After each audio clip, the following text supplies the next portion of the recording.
Hello and welcome back to the Ever-Changing World podcast. I'm your host, Ava Zanetti, and today's episode wasn't supposed to be about college admissions. Actually, I was going to talk about nuclear warfare, nuclear bombs, as well as Chernobyl.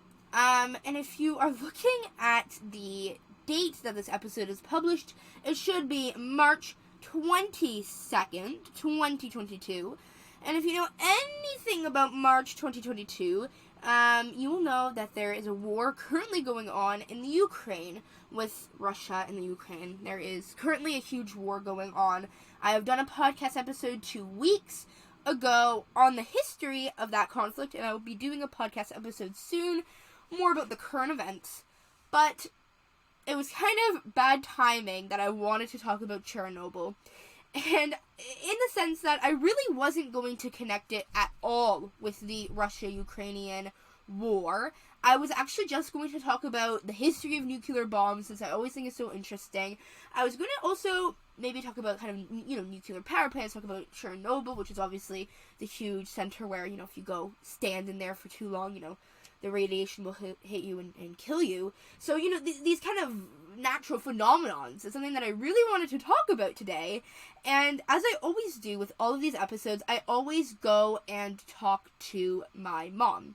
I always go and kind of ask her and say, I'm going to do this episode. What do you think about it? And I was like, I'm thinking, I'm about to record the podcast. And she's like, oh, great. What are you going to do? And I'm like, oh, I think I'm going to talk about, nuclear bombs. And my mom was like, Ava, do you realize, what's happening right now?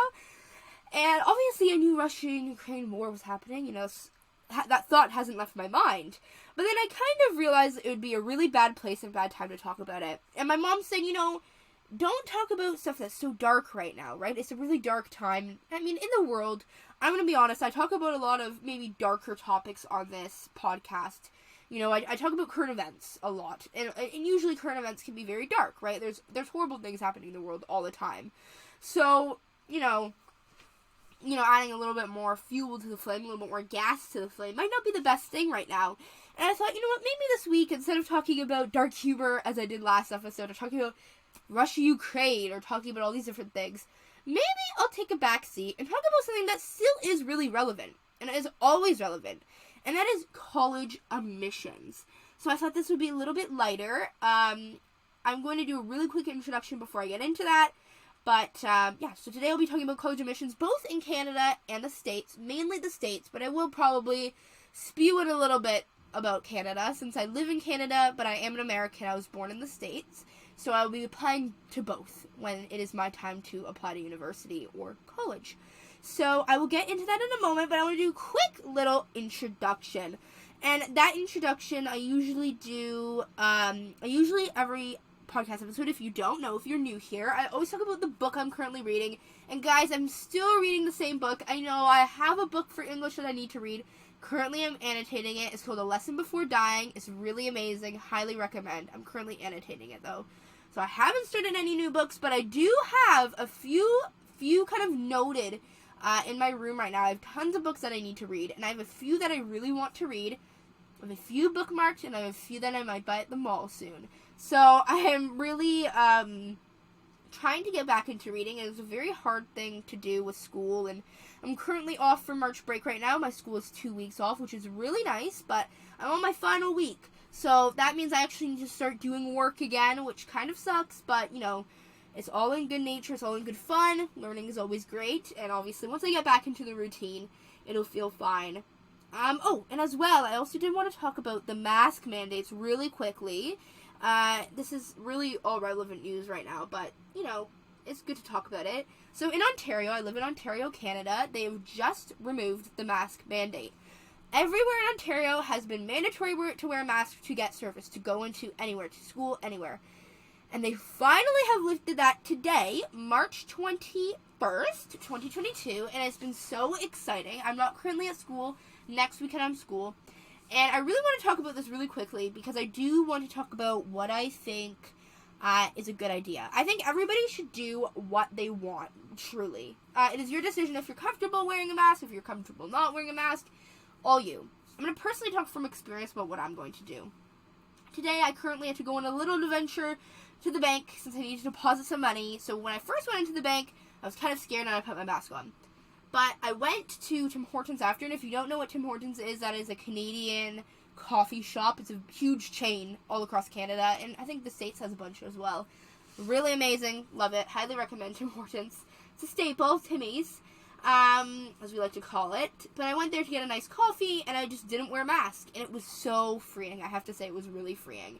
I was really in and out. I was in and out really quick. But I really, truly think the thing with masks is you need to assess if you think it's a good idea to wear it or not. You know, if you're in a busy, crowded area, maybe you should. If you're not, maybe it's really all about you. Be assessed with your comfort levels. So I know personally, I'm going to assess. If I'm in a really busy, crowded area for a very long period of time, I'll probably throw on a mask, or at least have it with me. But let's say I'm in Tim Hortons like I was today, quickly, like 3 minutes in and out of Tim Hortons to grab a coffee. I found no reason to wear a mask. So it's really based on you and for you to assess. But because mask mandates are going in Canada and they're gone now, and as well in the States, I know they've been gone for a while, but, you know, it's always good to kind of reiterate some of these things. It's good to think about it, and good to think about what your comfort level is with it. So I just wanted to do a little bit of a preface with that, because I always think it's good to do a little quick introduction before the show starts. And I also thought mask mandates was pretty important to talk about, since this is something that, you know, is ongoing. COVID-19 has been ongoing for a very long time, obviously, and it's you know, really important to kind of just, you know, talk about it and get your ideas wrapped around it. So, without further ado, I did my little quick introduction there, as I like to always do. I feel like it's a little bit of a top of a show thing. I always like to talk about that, and do a little bit of relevant news. You know, I always like to just kind of spew about things that are on my mind. But today's episode is super exciting because I'm talking all about college admissions and the reality of it. So, I want to preface, again, I always preface these things. I want to preface that I am not an expert in college admissions, so I don't really think many people are an expert. College admissions really, truly, is just a shit show. There is no getting around that. It is one of the worst times, I think, for people. It's exciting, but it's also very stressful. Again, a little preface again, the preface on preface. I am currently in grade 10. I have, 3 months left, and I'm a sophomore. I want to use that word, and I am almost 16, but, you know, obviously I haven't gone through college admissions, so you may say, oh, Ava, well, how do you know about this? Well, let me tell you, I have been obsessed with universities and colleges my whole life. So, again, a little preface, I want to use that word. I do live in Canada, but I'm born American, and I've always wanted to apply to the States, so I will definitely be applying to the States. In 2 years' time, I'll be finding out where I'm going to university. So, for me, I'm applying to both Canada and America, and I know both systems very, very well. So, you guys can definitely trust me with this.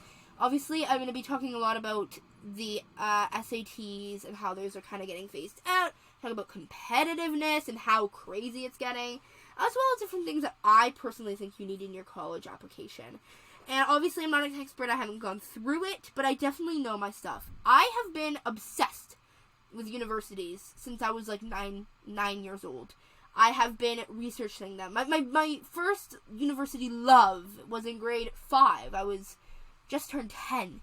And I begged my mom to get me University of Cambridge merchandise because both Stephen Hawking and Isaac Newton went there. And that was the university I wanted. And obviously that's changed a lot. But, ever since then, the only thing that's always been on my mind consistently, every single day, I think about university, I think about college applications, I think about these things, and it just spins and spins and spins around my head. So trust me, I've done my research, always, it's in the bio, and I will give my resources.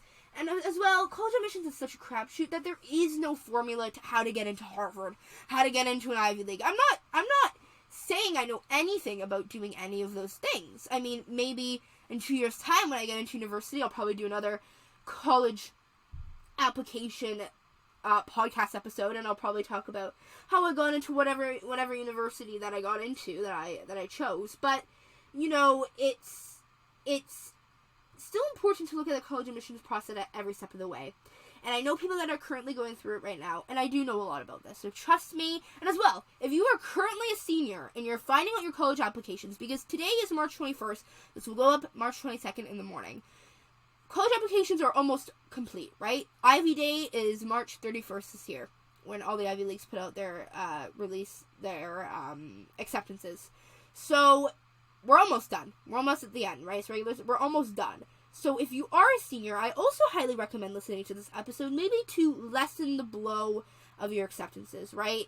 I know this is one of the hardest years in history to get into college in the States, and I want you to understand the difficulty level of it, and I want you to kind of go through this, listen to this episode, and maybe understand why this happens. And you know what? You always have graduate school. You know what? You can be very successful without going to Harvard or Yale or Princeton, right? We have to put things into perspective. So, I also wanted to mention as well, a little bit of another top of the show thing, before I get really into the meat of today's episode, that university and college are two words that I'll be using interchangeably. So, in Canada, there is a really clear divide between university and college. College is like community college, right? It's lower level, everyone can go, whatever. University are the big guns, right? They're the top schools, or the schools you want to go to. Those are the places you're going to be if you want to be a doctor, if you want to be a lawyer, if you want to be a professor, if you want to do something, high level like that. Well, college is more, kind of that community college. Well, in the States, the words are used interchangeably. So you say, right, there's things like, even Harvard University is also referred to as Harvard College, right? These things are used interchangeably. So I will be using the words interchangeably, and I am referring to, if you're Canadian, university. So I am referring to higher level education in that regard. So if you want to kind of understand what words I'm using, if you're confused and if you're from Canada, that's kind of the route that I'm going into. And that is what I will be using for you to understand what I'm talking about. Okay, so I'm going to do a little quick background on myself. I think I've already done that, but again, I'm a grade 10 student, and I've been obsessed with college applications my whole life. So for me, I know tons and tons and tons and tons about this. I've seen acceptances, I've seen why people get it, and I see why people don't, and I'm kind of going to help with that, but I also really just want to talk about the competitive this year. It's especially while I was researching, and it's a time when everyone's getting their acceptances, and it's the hardest year to get into college, and as well, it's just so, people are applying to so many schools. You don't even understand how many schools people are applying to. It's insane. So I really want to talk about that, as well as maybe what things you might need in your college application. Guys, I'm still going through this too. There is no recipe. There is no formula. Again, you can pay thousands and thousands of dollars. We've seen the college admissions scandal a few years ago. People would die for their kids to get into a top university and to get that formula, but truly it does not exist. And it really is a case-by-case basis. And I know that's difficult to hear, but it is. It's a case-by-case basis. Every single person is different. So everybody's college admissions process is going to look very different. Everybody's going to have a different time getting into university. Everybody's going to have different goals, different objectives, and different strengths and weaknesses. And universities every year change what they want in a person. Universities will scout, especially top universities, they will scout certain people, right? They will scout a certain amount of athletes. They'll scout a certain amount of, people that are super into academics. Maybe a certain amount of people who are interested in engineering. A certain amount of people who are interested in the fine arts, in the Englishes, in the languages, right? People, they are searching for people who are different. They want a variety of people to make themselves kind of a well-rounded institution. That's really the goal of a lot of these places, to build a group of people that are very different and very interconnected in a different way and have something going for them, right? So MIT will be looking for different things than Harvard, right? So you also have to realize that and use those factors to your advantage. So that's kind of where I'm going at here with this episode. And before I get into what you need and looking ahead and all that, I really want to talk about SATs first. So, if you have seen, Harvard has taken away the requirement to give your SAT to the school. So they are test optional. Let me explain that. So test optional means if you submit your SAT or your ACT into the college, if you submit that, they will look at it. Harvard will look at it and they will account that. But if you don't, that won't be used against you, but there will be heavier focus on your extracurriculars, on your essays, on your grades, and these other aspects of your application. So that's what it is. There is no advantage or disadvantage to doing either, but if you have an amazing SAT score, if you get like a 1600 and a 1500 above, whatever, and you're proud of your SAT score, you might as well put it in, right? You can throw it in there and maybe lessen the load of other parts of your application. So that's kind of what test optional means, and because Harvard has done it, there seems that there may be a domino effect of doing that. There may be a domino effect, and Harvard has done it till, I believe, 2026. I'm going to make sure. I'm going to go look at their Instagram if you want to know where I'm getting this information, though it is, pretty, accurate since it is happening. People are doing it. But they are being test optional, I believe it's still the 2026 application year. So if you're a senior in 2026 graduating there, I believe that's when they're ending being test optional. Though I could always be heavily wrong, and that would not be good. So I want to make sure that this is right. And I'm going to quickly kind of look at this. Their application is not giving me much, their page. Anyways, you get the idea. If you really don't understand what test optional means, go look at Harvard_admissions on Instagram. They have a few videos up. Anyhow, SATs seem like they're being phased out. And the other huge thing about SATs that is happening right now is the SATs are going online. Yes, you heard that right. So the SAT will go completely digital by 2024. And it really just seems that they're phasing out the SAT. So this means that the SAT will be taken exclusively on a computer. I'm currently on the New York Times website if you want to know, and that is going to be linked. Anyways, it is going to be... So the changes for the test being completely online is going to happen in 2024 for the US and 2023 in other countries. So for me, I live in Canada. So my application is a weird one because I'm American, so I will apply as an American, but with a Canadian curriculum. But because I'm in Canada, that means I will be able to take the SAT next year, in my grade 11 year, online. So you could say that's some sort of advantage for me, but who knows? I might not even submit my SAT scores. So again, if you're in a different country and 2023 is a year that you're not a senior, that is going to be a glorious year for you. And if you're in the States and 2024 is a year that you're not a senior, again, that's going to be a glorious year for you. If you need to take the SAT or ACT, that is going to be something that you need to decide for yourself because a lot of things are going to be test optional. I know this year it is test optional for almost schools. I think almost every school is test optional, at least the big ones. And a lot of people don't have to worry about submitting their scores, especially if it sucks. So that's something that kind of matters. And here in this article, it says more than 1,800 schools did not require standardized tests. So in the States, again, there are over 3,000 of these university colleges, which is absolutely insane. And about half didn't submit it. So that's a pretty big bracket. So the amount of SAT test takers in the U.S.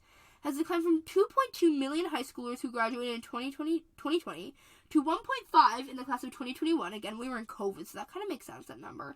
And then about 1.7 million in class of 2022. So the number has risen a bit since 2021, but that's because it's still test optional, so a lot of students aren't even submitting it. And, the whole thing now is they're trying to make this a bit easier for people. They're trying to make the SAT more accessible. So I've actually discussed this topic a lot with my guidance counselors at my high school.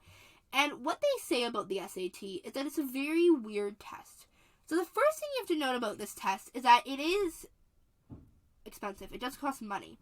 So first, when you have something like the SAT, and I'm trying to give you guys an understanding why this will be phased out. So if you have something like the SAT where it does cost money, you are first eliminating low-income students who cannot afford to take the test. 2, you are eliminating people who cannot get to a testing center. So if you're in a rural area and there's no way you can get to a testing center, you're eliminating those people. So you're eliminating 2 big groups of people that could be amazing in these settings, right? People around the world, 2 international students who may be amazing. They may not have an SAT center near them, but they may be amazing applicants and they can't because of this SAT rule or ACT. That's the second thing. And third, the SAT has kind of been proven to kind of be faulty, right? So think about it this way. The SAT is something that you can take again and again and again and again and again. So students will take it again and again and again and again till they get a top score like a 1580, a 1600.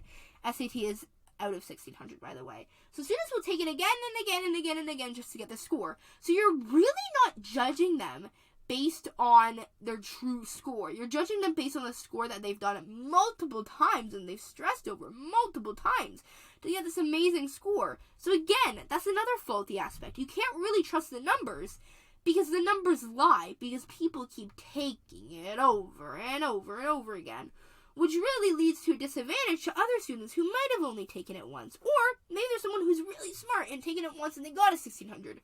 Well, someone who took it 3 times and got a 1600, they're at the same level playing field, essentially. So that's something else to know. As well, the SAT in general is such a weird test because it's, again, a lot of people can't afford it. It's clearly inaccessible and all these other factors about it, and people will take it over and over and over again. But as well, universities are becoming more and more and more holistic. That is a word that I want to expand on in a moment. But because they're becoming holistic, they aren't really focusing on the SAT as much. They're not really looking at it. And it's really a faulty way to judge someone's, smarts, if you want to put it in that word. Because people are more than just this number. They are nuanced. They have many, many different aspects about themselves that make them who they are, who might make them a better applicant than somebody else. So really, the SAT is this weird thing that has been wanting to be phased out for a very long time. Schools have wanted to phase this out for a long time, and COVID kind of happened at a nice time because now they're able to start phasing it out from COVID, where they're not just completely cutting it out and losing a huge group of students that get mad and say, well, I studied for this test and now it's gone. They're slowly kind of phasing it out and taking it away. So the SAT is kind of a faulty way of assessing someone and assessing whether someone should go to university or not and whether they should be there. So, it's essentially going away. And as well, because things are becoming test optional, there are barely any stakes now. So why would I, someone who all the schools I want to go to are test optional, take the SAT, right? Unless I get an amazing score. So these things are going away very slowly, and they're kind of pushing it out in the best way, in this way. So it going online is really pushing it out even more. I believe I read somewhere that this is going to be an even shorter test now that it's online.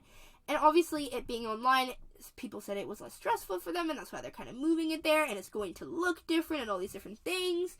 But it moving online really just shows that this is going to be phased out very soon, and it already is being phased out. Because it's going online and it's looking so different, it's really more of a test to take if you want a little extra boost to your application. If your other areas are kind of shitty, to put it in the simplest terms, and you want to show that you're smart and or whatever you want to say a little bit more, you can add your SAT score. Another thing I want to mention about the SAT score that I actually kind of forgot about is that it really isn't an assessment on your smarts. I have used that word a few times, but that's maybe how you think about it, and that's why I use that word. But really what it's an assessment of is how well you study. Because this test is all about just studying. SAT questions are very similar, and if you keep studying and studying and studying and studying and studying, you'll get an amazing score, of course. But if someone who didn't study, they might get a crappy score. But they might be brilliant. They might be geniuses, but they might have just never looked at an SAT test before. So that's another thing about it. Again, it's faulty because people haven't taken it over and over and over and over and over again, and they're not studying over and over again. It's really just a test to see how well you are at studying. So that's another part of it. And, a lot of the public schools as well in this article they mentioned have really been test optional. So this is big for the private institutions, right? Private institutions are the ones that are privately funded and all of this. So those are like those big schools like Harvard and Yale. Schools like Boston College, smaller liberal arts schools maybe. We have schools that are public, that are amazing as well, right? UC Berkeley is that huge school that was top of the list. It's top of one of the top schools in the world too, or at least in the States. And in the world too. that is a public institution. So those two are kind of bridging the system now. But the University of California system, which I mentioned, UC Berkeley is University of California, Berkeley. Now, it's the last year that standardized test scores would no longer be a factor in admissions decisions at its 10 schools after it settled a lawsuit claiming that the test created inequalities in assessing a student's chance of success in college. I think that's so important. Because when we're thinking about college admissions and how I like to think about it, you have to think about it from the school's perspective. We aren't looking about who you are, right? Okay, we have so many people in this world. We have 7 billion people in this world. You are one singular person. You are nuanced. You have reasons why you do things. So, grades and tests are not the only aspect about you. Extracurriculars, what you do in your community, what you do in your family life. Maybe you have a really shitty family life. Maybe you have huge responsibilities. That might be another reason too. Doesn't mean you shouldn't go to college because of that.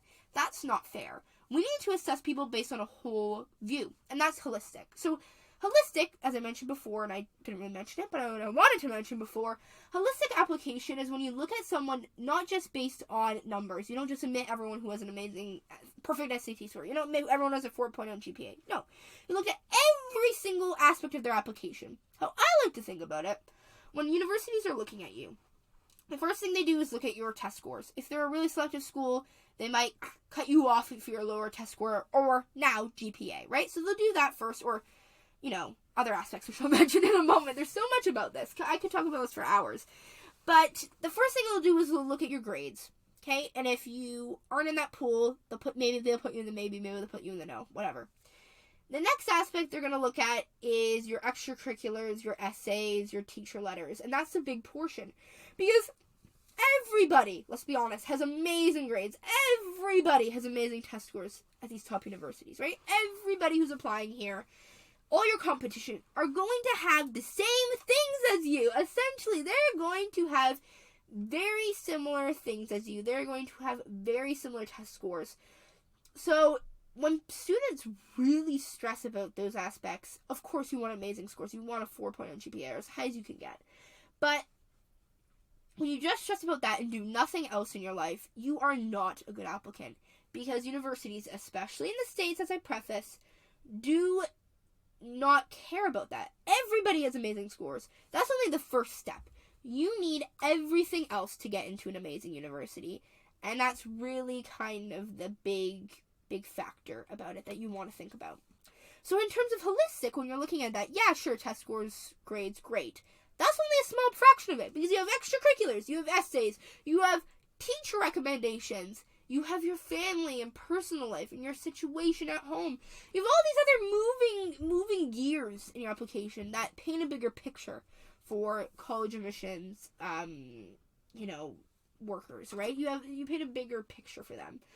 So when we're looking at this, test scores like the SAT, the reason why they're being phased out as well is because that isn't just a whole aspect of your application as a person as well. When we look at grades, and I also want to mention this, schools also, especially highly competitive schools, which I do mention a lot in today's episode, they are looking for the highest, the hardest you can get in terms of hardest you can get in terms of what you are taking in terms of classes. So if you have a bunch of AP classes at your school, take as many as you can, or take as many hard courses as you can, because that's what these schools are looking for. They are looking for students who are taking hard courses and doing well in them, because they want to see if you can be able to go to their school, right? When we're looking at this holistic aspect, when we're looking at people, when we're looking at all this, we want to think about it in perspective of the school, right, the college. What are they truly looking for? If they are looking for a person who is, just grades and grades, we'll just look at that. But really, colleges are looking for someone who can do well at their school. So they want to make sure that you can do well in that sense. And they want to make sure you can be able to perform high academic standards. So if you're going to apply to top schools, 20% and lower acceptance rates, let's say, they are looking for people that can handle the rigor of their school. Then they're going to look at all the other aspects of you. Who are you as a person, and why should you go to our school? When we're looking at top universities, what they are looking for is someone who is going to be successful in the future. The schools, when you think about any top school, right? I think about Harvard in my head right now. Harvard. Who went to Harvard? I know so many people who went to Harvard. I know people like Mark Zuckerberg and all these crazy people who are crazy successful who went to Harvard, right? Okay, let's think about another school. UPenn. Oh my gosh, Elon Musk went there. Donald Trump. Maybe you don't like Donald Trump, but you still think about him when you think about UPenn. Princeton. Oh my gosh, Jeff Bezos went there, right? So forth and so forth and so forth. So these universities are looking for people that can carry their name. The reason why these universities are so well known are because the people who went there are so successful and so well known. So you hear about these amazing people and you're like, I want to be just like them. So I'm going to go to the school, and that's how they build this prestige, right? This aura about them. And as well, they're very old and they've had this prestige for a while. So when they're looking at new applicants and they're looking at people who they want at their school, they're looking for students who are going to carry that prestige with them, who are going to carry their name with pride, and who are going to be successful. So the way they do that, how colleges look at how people are going to be successful in the future, is if they are currently successful in high school. Because how else are you going to do it? When you are making a smart investment in your life, you are going to look at performances before, right? When you're looking at the stock market, let's say, stock market can be iffy. Let's just say you're looking at the stock market. I look at maybe a safety stock, right? I'm going to look at something that has performed really well in the past and I know is going to have a good return on my investment in the future. And that is what you are to the colleges. You are a number. You are a return on their investment. That is how you have to think about that. So me, Ava Zanetti, is going to be a return on investment for some university, right? They want Ava Zanetti to carry their name with them throughout Ava Zanetti's life. And I'm using myself as an example. They want Ava Zanetti to carry them around. If Ava Zanetti doesn't have a lot going for her, she's not going to have a lot going for her in the future. As a safe investment is what I want to say, right? Universities, it's true. Just because you go to Harvard doesn't mean you're going to be successful in the future. But there is a highly likelihood that you're going to be successful in the future because of these different aspects of it. Of course, there are legacies. Of course, there are athletic recruitments. But still, there is a huge population of the community that were selected because they are going to be a great return on their investment. Or even legacy students. They're going to be a great return on their investment because the school is getting money from these legacy students. No brainer that they're going to choose them if they've donated buildings to the school, right? You also have to think about it in terms of that. So if you're a normal student like me who can't afford millions and millions of dollars of buildings to hand to these schools, you have to look at it as a return on their investment. Think about it as an investor. These schools are investing in you. Not to say that you won't be successful if you go to the schools. It's really the opposite. You can be maybe quote-unquote not successful in the eyes of these college admissions people when you're in high school. You could have done nothing. But you could be 20 years later, 30 years later, you could be a billionaire. You could be an astronaut. You could be a whatever. You could be a super successful person. And we see these super successful people. But we also see these super successful people like Mark Zuckerberg, like Elon Musk, like Jeff Bezos, like Bill Gates, who went to these universities, who went to these top universities and became successful. So of course it's going to be a mixed bag. But universities are going to look for people, especially top universities, who are currently successful in high school, and that will translate in the future. Because those people who are successful in high school have a likelihood of being successful in the future, right? If you don't show me that you're successful now, how will I know you're going to be successful in the future? You can talk all day that you're going to be successful in the future, but if you've done nothing to do that, there's no way, in my eyes, you're going to be successful in the future. That's how they think about it. Because you can talk the talk and say, I'm going to be a billionaire in the future, but I mean, let's be realistic here. If you don't show any aspects of that at any point in your life, how would I put any faith in you for that? So, that is what these universities are looking for. And that's why it's so holistic. So, yes, test scores are important. Or, that's being phased out, as I mentioned. But, you know, the whole thing is the other aspects of you. And as well, test optional means that they are only going to focus more on your other aspects. So, if you are really confident about your extracurriculars, really confident about your essays, really confident about all these other aspects, and you know that the test scores will do nothing, don't put it in. Or, if you want to put it in, put it in. That's up to you. But, you know, it's really interesting in the States, and obviously you can tell by how much I talk about this and how much I know, or hopefully you understand how much I know about this, that I am applying to the States, and I want to go to university in the States. That is my goal, my dream. And, of course, I want to go to a top university like anybody else in the world. That's put into realistic, you know, area too, and I'm looking into other universities, of course, as well. I'm not just going to apply to Harvard and assume I'm going to get in. No, I'm not, dumb.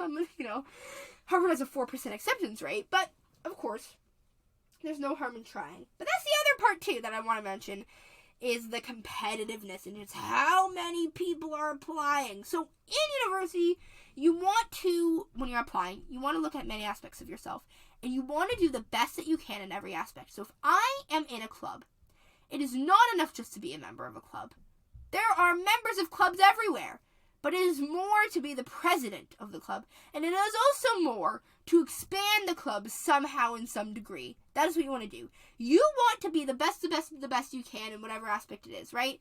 You could be a dancer, for God's sake, but if you're a world-class dancer, maybe, they'll bat an eye at you more. Because there are so many students that are applying, you have to understand, right? So, nowadays, the reason why it's harder, maybe, to get into university is that people are just applying to an absurd amount of universities.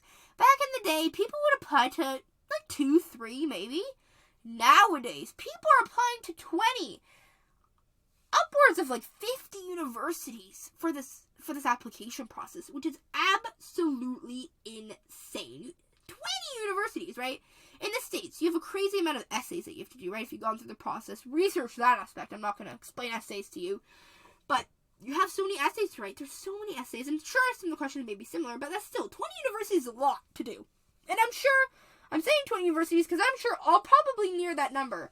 And I know the minimum you have to apply to nowadays is probably 10. 10 universities in the States to have a chance of getting into maybe your favorite school.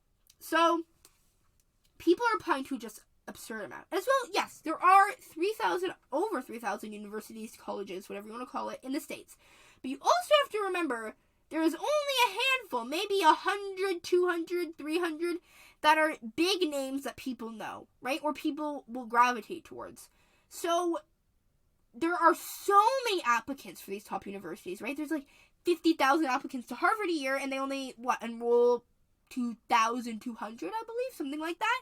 That's a crazy number, right? So people are just applying to so many universities that there's going to be a lot of repeats. So you're probably competing against a lot of the same people at almost every school that you love. So that's why you also have to diversify where you're applying to. Again, I like to think about this in terms of stocks because, that's something I love doing is investing in stocks. So you have to think about it as a stock portfolio, right? You want to diversify yourself when you're applying, but you also want to diversify where you're applying, right?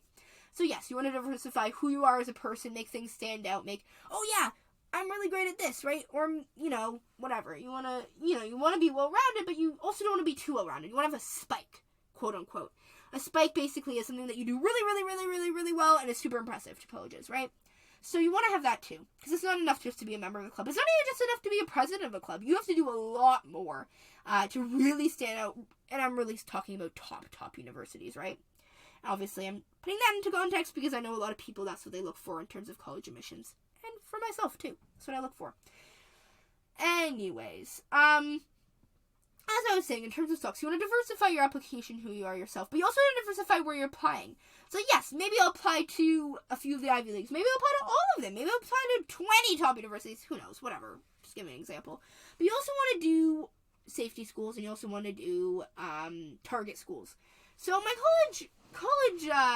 my guidance counselor school, who does the United States applications, he doesn't like to use these 3 words, but I'm going to use them because they're the simplest words. And that is safety, which is the bottom of the totem pole if you want to think about it. Target, then reach. Goes upwards like a ladder like that. Safety schools is a school you'll know you get into. So that's usually a school with a 50% acceptance rate or above. That's the school you'll know you get into, right? Almost everyone gets into there. Or I guess those percentages depend on your application, how strong it is. Anyways, then you have your target schools. So those are going to be schools that you don't 100% know you're going to get into, but you have a pretty solid chance of getting into, right? And then you have those reach schools. Those schools are like Harvard, even UC Berkeley, these really hard schools to get into. Those are your reach. So that's the tier level, if you want to think about it. And I won't go into detail about how to pick these. But when you're diversifying your application, you want to pick a few reach. You want to pick a few target. Maybe 1 or 2 safety schools, I'll say, and pick 2 safety schools that you really love. Because you're spending money on these, right? But then put more into your reach, put more into your target, especially if you know you have a strong application. And then you can really go for those. So the sheer amount of schools that people are applying to really makes this pool bigger. So the thing with the schools, right? They're not accepting less people every year, right? They've accepted 2,200 students, let's say, every single year for the past 30 years, whatever it is, right? They've accepted the same amount of students, but there's just so many more students applying. So that's why the acceptance rate plummets, right? It's not that they have a smaller class size. It's that their total amount of students that they are applying just keeps growing. And as well, there's so many well-qualified students that are applying. So when you're applying yourself, you have to think about these things. So I'm looking at a Wall Street Journal article here, and I believe I might need a membership, so I don't think I will be reading that one. Oops. But currently I'm here on the lowest acceptance rates for school right now. Here, top 100 U.S. News. Let's read them. So first we have a Curtis Institute of Music. I've never heard of that. In Philly. Interesting. This is for 2020 acceptance rates, so they're very similar. But obviously we have the big ones like Harvard, Stanford, Columbia, Princeton, some other schools I'm not sure about, Juilliard, things like these, with really low acceptance rates that are very hard to get into. And a lot of these schools are very hard to get into, right? Like schools that are under 20% acceptance rate, I would say, are very hard to get into. Or if you want to even say 15% or lower. And the reasons why these are so low, again, as I mentioned, there's just so many people applying.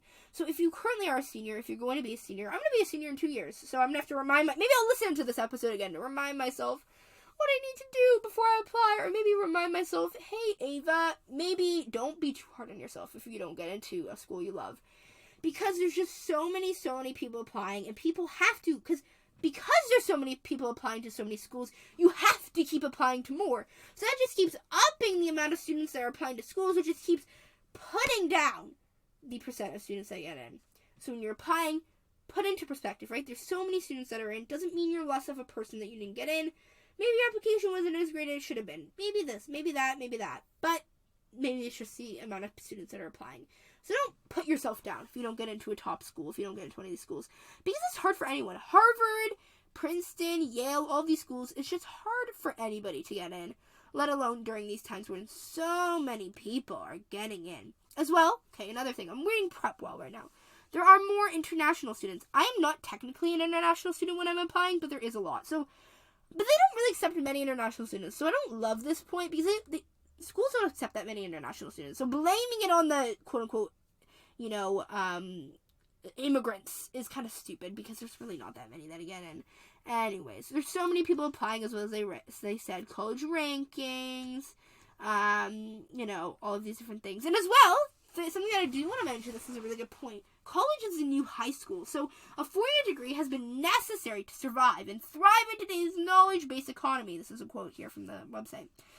And all of these different things. So college really is, a lot of the time in most fields, you need a bachelor's degree, really, and the joke is to even work at McDonald's at this rate, right? So this is just really, really, really important to notice. And as well, another thing this says here is the early bird gets the worm, so start working on an application as soon as you can. I agree. Start building your extracurriculars as soon as you can. Schools are not looking for a million different activities. They are looking for quality over quantity. So if you have 2-3 amazing things that you do, maybe you have an amazing club that you have, maybe you are an amazing athlete, maybe you are president of something, I don't know, and then you do things outside of school, maybe you're a volunteer somewhere really interesting, maybe you do something really cool. If you have a few of those that are really low quality, that's better than just being a member of a bunch of clubs, right? You also want to think about that. And let me be honest, extracurriculars are a big part of your application because that is huge, as well as essays, who you are as a person, right? Myself, my father died when I was 10 months old, so that's going to be a part of my application, right? That's going to be a big part.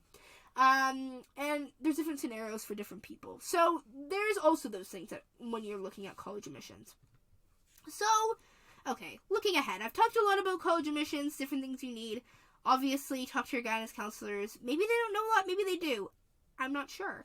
But, it seems that universities is harder and harder to get into. So, personally, my advice is to apply to as many universities as you can.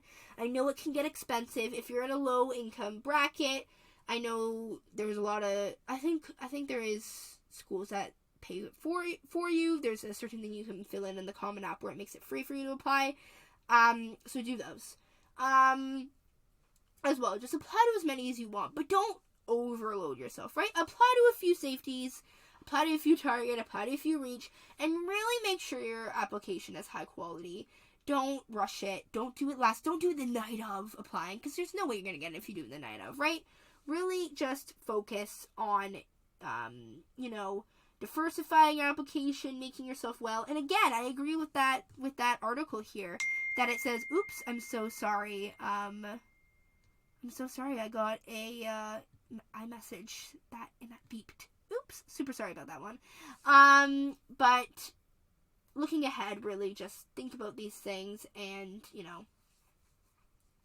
think about how that will, apply to you, right? Everybody's different, and college admission is just getting harder and harder and harder. And you know what? It might not be you as well. And that's another thing to really think about and focus on. So, I'll do a little bit of a wrap up on today's episode. Obviously, I'm not an expert, but college admissions, again, it's just a shit show. It's a crapshoot. No matter who you are, you could win a Nobel Prize, for God's sake, and you could still not get into Harvard, right? There's so many different intricacies about it. Something that I love, there's a beautiful blog on MIT's website called Applying Sideways. I love MIT.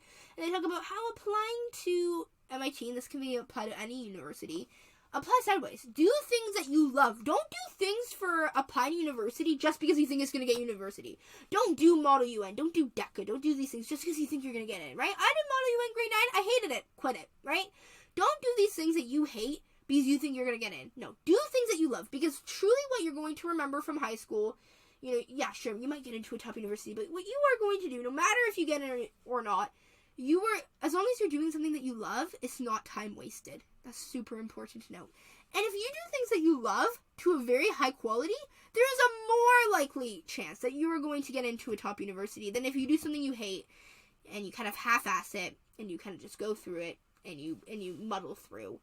Yeah, sure, it might look nice, but if your heart's not in it, you're really not going to get in. And really, college these people have been doing this a lot, right? College admissions people have been doing this a lot. They know if you are lying on your application. They know if they can see through you. They can see if you really care about this university. They can see if you care about these things. And, you also want to think about that, right? Do things that you truly love, because at the end of the day, if you don't get in, at least your time was well spent. At least everything that you did in your high school years, was worthwhile. And, it's a stressful time. I know it's a shit show. And I know I'm going into my junior year in a few months. Very soon, actually. I'm going through the hardest courses that I'll have. I have so many difficult courses. I have so many things going on. I have a club that I'm running. I have these other clubs I'm in. I do sports, right? I do things outside of school. I have different volunteering things, right? It's hard, right? Life is hard, and it's a stressful time. So, do everything the best you can, and don't procrastinate as well. Start working on your essays as soon as you can, right? I know next year for me, this next school year is going to be very difficult, and I know until I submit every single college application that I have, from now until then, it's going to be super stressful. And then, of course, when I go into university/college, it'll be, again, stressful once again. So, take it easy on yourself as well, right? But, and part of taking it easy on yourself is don't procrastinate. If you're in grade 9, grade 10, start building your applications today. Start building who you are as a person today. If you're in your junior year, make sure you're doing everything to your best of your ability, the top that you can, and getting ready. Because realistically, universities, even if you apply January 1st, they only look at everything up to January 1st. So, starting things your senior year, it's not worth it. Don't do it. Colleges can see through that too. If you join a club senior year that you think will look good just to do it, colleges can see through that. So do things that you truly love and do it to the best ability that you can. And if your college application kind of sucks, work really hard on your essays. Maybe take the SAT if you want to up it that way, right? Assess based on you, because again, it is holistic. You are a person. You are a human being. You are not a robot. You are nuanced. So there's going to be different part of your applications that universities are going to look at. That's another aspect of it. So really, I'm going to link that MIT Applying Sideways. I think that is a super important article to read, and I think that's a great way as students and even parents to really think about when you're doing this. It was by someone who graduated in 2013 at MIT is an amazing school, obviously very hard to get into, but it's super important to apply sideways, and I think that's super important to think about. So, thank you all for listening to today's episode. I hope you enjoyed. If you are currently finding things out, whenever you're listening to this, I wish you good luck. It's a crapshoot out there, but I'm sure you're going to do great. Whatever happens, happens. It's meant to be. It's meant to be. All those different phrases that you need to say to yourself. Guys, it's okay. You can be successful without going to Harvard. Okay? You can be successful. Just work hard, and, anything is possible. Keep your options open, and take any opportunity that you will. Stride. So, I wish you all good luck with that. If you are in the application process like I am currently, right, I'm going to be applying in a year and a half, guys. Soon. It comes soon. It happens quick. High school's quick. I wish you all luck again. Think about these different things. Think about yourself. And don't procrastinate. I think that's super important to think about. So, guys, if you ever, of course, want to listen to a podcast episode, happens every Tuesday. Upload it at 6 a.m. And if you want to be reminded every Monday night after I record this episode, please follow my Instagram, ever.changingworld. Again, ever.changingworld, spelled just like it is, as the title of my show.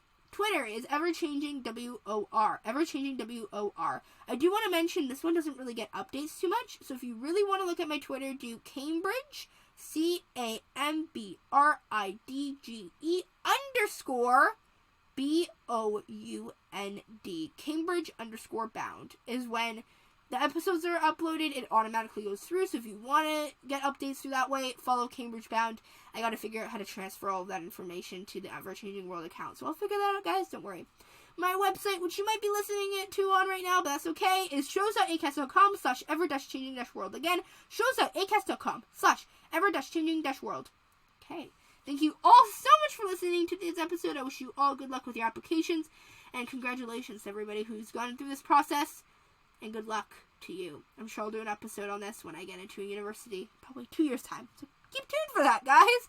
Keep sticking along to these episodes. And if you want to tune into next week's episode, please do. Every Tuesday once again. I will see you guys all next week. And thank you so much for listening. And have a wonderful day.